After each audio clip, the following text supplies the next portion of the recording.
Welcome, everyone, to Micro Society Series Youth Now. I'm Martin, your host. I'm excited to be bringing you interviews with exceptional young people who are working to make the world a better place. Today, I'm honored to introduce to you Ashlyn So, a 15-year-old from San Francisco, California. Ashlyn is best known for being the youngest Asian American designer to be featured in New York Fashion Week. She is also a self-proclaimed accidental activist who advocates against Asian hate. Ashlyn, thank you so much for being here today. Thank you so much for having me.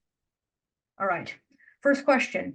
When did you first start designing? What inspired you to go into fashion? So I first started designing when I was around 6 years old. So this was I learned like the concept of sewing when I was in Montessori preschool, when I would make like little stuffed animals and little Christmas ornaments. So when I was older, I wanted to go, do that again. So I asked my mom if I could go to a sewing class. And when she said yes, I fell in love with fashion and I began to do it at home and just um and I was, I did different shows and I kind of got experience and it kind of brought me to where I am today. Wonderful. Um, where do you find inspiration for your designs? I find a lot of inspiration for my designs from everyday objects, or just like, I love going to like museums for inspiration or looking at like art pieces. I think they're so cool and they're just so like conceptual and I love that. And yeah, that's kind of what inspires me. Nice. Um, First of all, congratulations on being the youngest Asian American to be featured on New York Fashion Week. What was it like having your designs be featured in such a prominent way?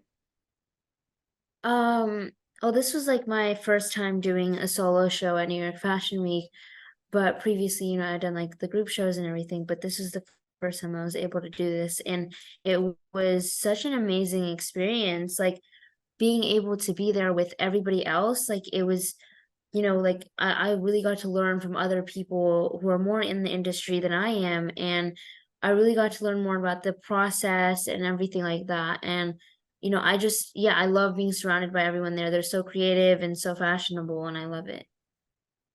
Nice. Was it strange being the youngest person there? So I actually brought in some of like one of my like some of the models actually came from, San Francisco where I live because they've been with me for so long and they're also like fellow like activists. And so it was kind of nice to have them there, support and everything. And um but yeah, it was pretty cool being like the youngest one there, but I didn't really feel like that would like make me different in any way or um kind of like kind of make me seem like small or whatever. Like I think it's cool. Like it's like kind of everybody was just kind of working together and yeah. Yeah. Nice. Could you walk us through the process of preparing for your runway show? Did you have to direct adults? So I mostly like it's like mostly me and my mom and like my dad. And we're kind of like the team, I guess. But I kind of so during I guess like like the process, right? So like I spent like my entire summer kind of making all of these pieces and designing them and everything. And then like yeah, like basically it was just like me and my family working on this all together. um and we were able to kind of finish everything. Like once we finished everything, it was like literally down to the last, like it was like the last week. It was just such like cramming in, like making sure we finish everything, packing everything, like lots of sleepless nights, but it was really worth it and it was so fun. And yeah, and so when we went to the show, it was we knew we had the fitting, obviously. So we would fit the models and kind of make sure everything fits, but it's like the day before, so we'd have to fix everything there. And then the day of the show, it's like the backstage, hair, makeup, dressing, jewelry, everything is just, and then making sure like the stage looks good and the runway looks good. And it's just like a huge process. But yeah, I love that. Like it's so exhilarating. Yeah. Yeah. All right. How is your design work connected to the activism you do? So I really I wanted to make my pieces, like my fashion, not just kind of about like the outside. It's also about like what the meaning is. And I wanted my pieces to be like a conversation starter, like for people to talk about. For my most recent collection, I kind of had it inspired by like a mental health journey. And I wanted to show like through like the colors, like how, in the beginning, it's hard. It's like you're in this like deep hole and it's so hard to get out, but like slowly and surely you kind of get out and you find yourself again and you find your power and your strength. And yeah, and I really wanted to I wanted to express that through my fashion. And so when people would talk about the pieces like, oh, what are you wearing, or something like that, you could actually start a conversation about mental health and its importance. Yeah. Really nice. Explain what you mean by accidental activist. What led you to becoming one? So I kind of started like touching into like the activism world, I guess, when I was like around 12, I think. It was when like there was a huge rise in like anti-Asian attacks, and there was so many like elders and people from my community just getting pushed and shoved and like shot, or just like there was so much violence happening. And I was just so shocked like about how this was happening. Like I didn't understand like why people would do this. And I kind of got inspired by like, and I watched like the whole like Black Lives Matter movement happen, and I saw how powerful these protests were. And so I decided to start like a little rally in my like town, and then kind of bring people together and just like kind of create a little bit of awareness towards the situation in the community that I know. um and so after that I was like, wow, like people actually really care about this issue. So it kind of turned into this whole series, like weekend after weekend, like there were other people kind of doing protests. And then I would speak there and kind of you know I really wanted to like kind of use like the voice that I was given to be able to speak about these issues and advocate. And so like now, like I'm able to I wanted to kind of, yeah, like bring my fashion and this activism together, because it's like kind of both my passions. And yeah. Wonderful how you're trying to help make your voice heard. That's really a great thing. And you work hard for it, which is also incredible. Now, I Yeah. understand that you organized the Stand for Asians rally in 2020, that hundreds of people attended to spread awareness about injustices happening to Asians during the pandemic. Was it challenging to organize and lead such a large rally? I think in the moment, like I in the moment I wasn't really like thinking about myself, I guess. So I really wasn't afraid, which is like really like shocking, because I'm actually like I'm a really shy person, and I don't really like to talk. Like I don't really like to do any public speaking.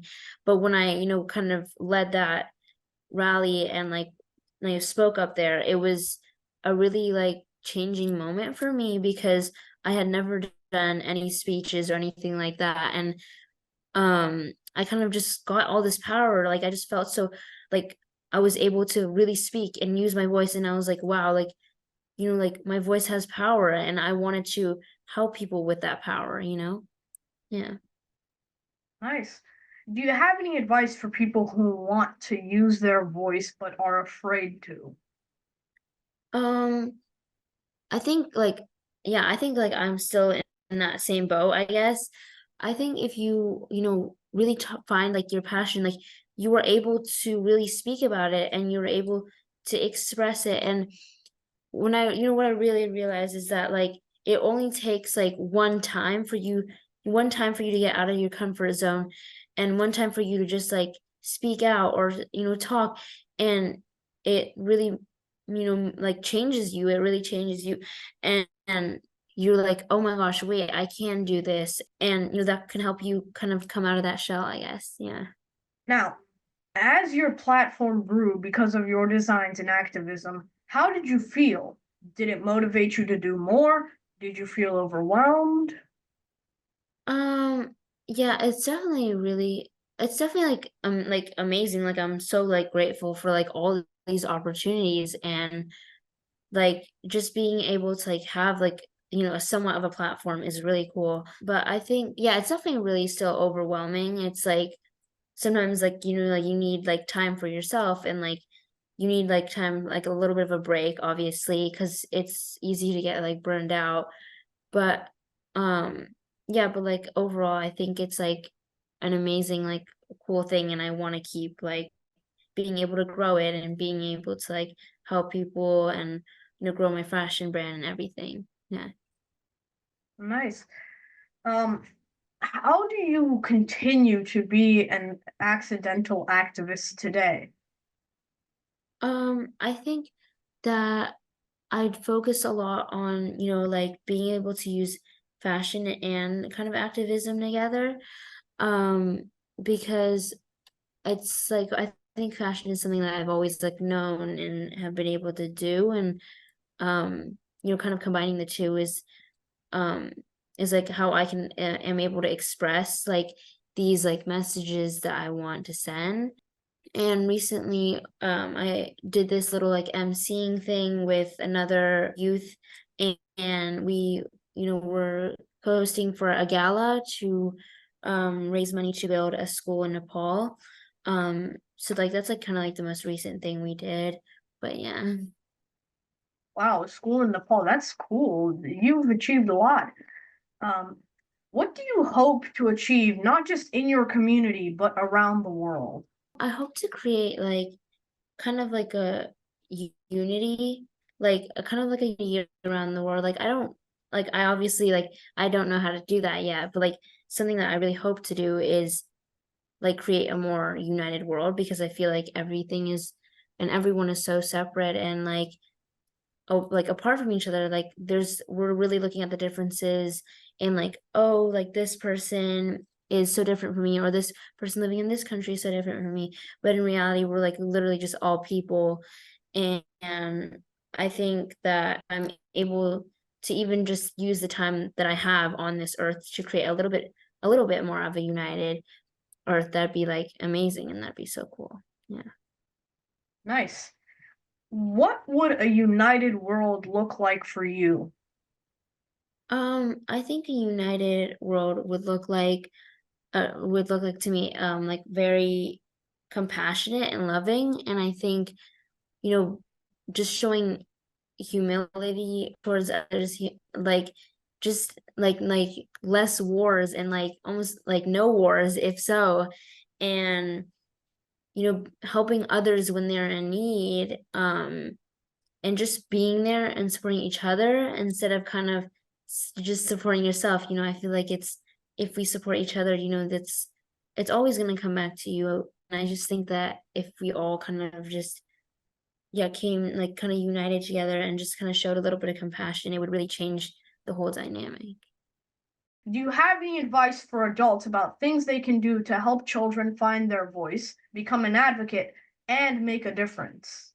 Making the first step in whatever it is like that you're passionate about, like whether it's like fashion or like finance or like activism or any of that, like it's all about kind of like just taking the first step, like oh like researching about it or drawing or sketching or just talking about something that are passionate about on social media or anything like that. Like it's just a first step and like it really kind of is able to tell you like oh like this is like it will show you like oh this is something you're really passionate about and like yeah I want to continue doing this, or maybe this isn't for me, or like just like kind of being like not believing in yourself or not like kind of not taking the first step, I think is the hardest part. And I think just kind of finding that courage within you to take that first step is yeah a piece of advice that I would have. Incredible. Ashlyn, thank you so much for showing us that we can all use our talents and skills to help spread awareness and uplift others in our community. Thanks to you all for joining us today. And to my Microsociety peers, if you have a story or know a student who you would like to appear on our show, please send your nominations to us at bettertogether@microsociety.org. That's bettertogether@microsociety.org. Thank you again, and we'll see you next time. Goodbye, everyone.